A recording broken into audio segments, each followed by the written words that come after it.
if the universe was made by something, it had to have been made by something, right?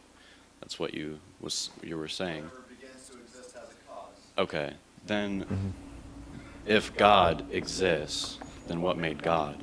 Well, if you remember, one of the things that we looked at when we're thinking logically about the scientific data, if all nature and space and time began to exist, then whatever caused time to begin. So remember what Foitini Markopoulou said, the Greek physicist, apart from time, things don't happen. And I said, that's right. But then I added, unless the cause of time was a volitional mind who could make a free will choice.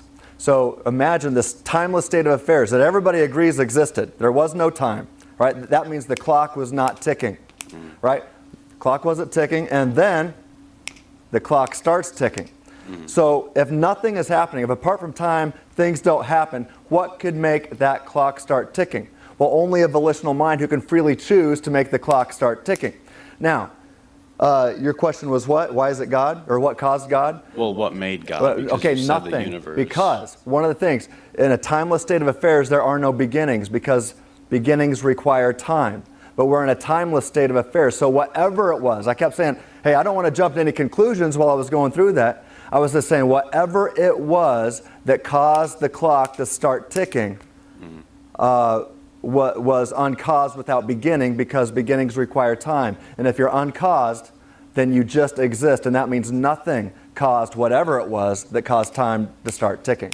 So it just means whatever it was necessary, and even atheists will have to admit that, because there's a timeless state of affairs. So whatever it was, even if they're going to say, well, it wasn't God, okay, well what? Let's think rationally about the inferences from this deductive conclusion that we've reached, right? You can say, well, it's not God, but I say a rose by any other name smells just as sweet.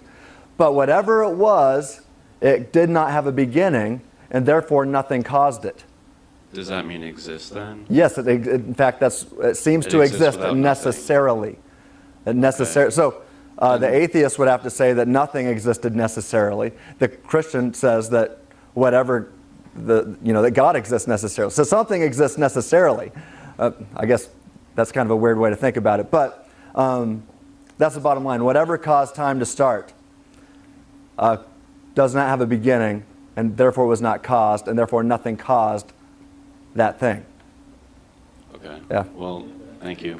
You bet. Hey, I've written on this on my website at freethinkingministries.com. I've got an article called Time Proves God. And so check that out. Okay. Yep. Thank you.